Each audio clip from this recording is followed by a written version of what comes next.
Today I'm going to teach you the difference between influenced and inspired. Influence is like a magnet, okay? Influence is one end and the other end is plagiarism. When you're influenced by something, you're copying it, you're developing it, you're adding on to it. When you're plagiarizing something, you're blatantly stealing it. You can hide it, you can change it to try and cover it up, but it's stealing. Now, my problem with both of these, this magnet, so to say, this spectrum, is the fact that you're taking something that somebody else made and either changing it or using it to your own gain. Now, the difference with inspiration compared to influence, inspiration is you hear something and you want to go write it. You want to go write something. You notice I said write something, not change that something, right? Like I can take a song and I could say that it's influenced by Nirvana or some other band. That music or that song is most likely going to be something that's already written, but it's changed or is similar or sounds the same but different or different but the same. Inspiration is I hear something and I'm like, man, that's cool. I want to write something now. Inspiration is not trying to copy something. It's not trying to take somebody else's work or art or whatever. Inspiration is hearing something else and going, man, I want to make something and I want to have that feeling of whether it be to inspire someone else, to, make someone happy or sad, express your own emotion. That's why with music a lot of times you hear a lot of arguments between influence and plagiarism.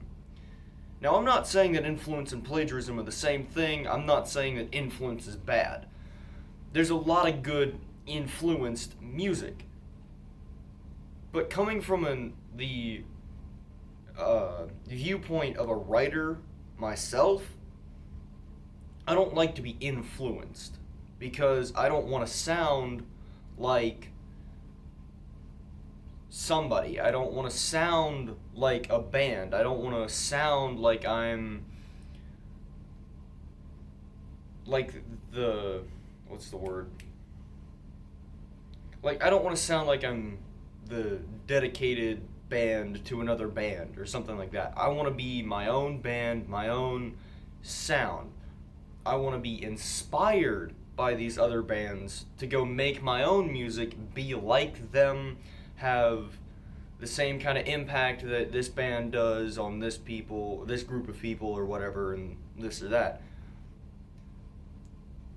That's why with a lot of the stuff I write, oftentimes I'll realize that it sounds like something else, and I don't like that. I don't like writing something that sounds like something else.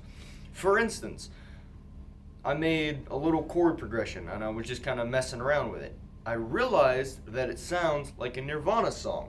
Granted, as it's not a very popular Nirvana song, it's one of the hidden tracks that got released after Kurt died. It was I Hate Myself and I Want to Die. And the first chords of that riff are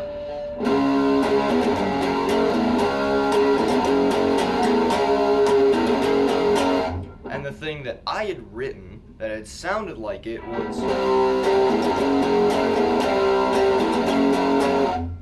like there's similarity there. That is influence. Now inspiration or being inspired by something would be something completely different, right? That'd be maybe like I heard something that goes like this, and I wrote something that was kind of like inspiration is hearing Polly or Rape Me by Nirvana and then wanting to go and write a song about that subject or something like that. Like that is an inspiring song, that is a song that is, those songs are is supposed to teach you and raise awareness of a subject, and that they did, and they still do today. That's the difference between influence and inspiration. One is copying, the other is working off of. No, that's not a good. Influence is like, let's say you have two painters, and you make them compete to see who can do a better painting. A lot of times, what happens with music when they're influenced, let's say you take a scale or a basic color pattern, and you, like, if these two painters use the same shade of blue, and these two musicians use the same scale in their solo or something, you can't really copyright that from one to the other, and you can't say it's the same thing, because it's not, but it's based off of the same thing. So each could be their own unique piece or whatever, but they're not going to be remarkably unique in their own way. If one's grayscale and the other is like a blue scale or a red scale or something like that is a different and unique and variety.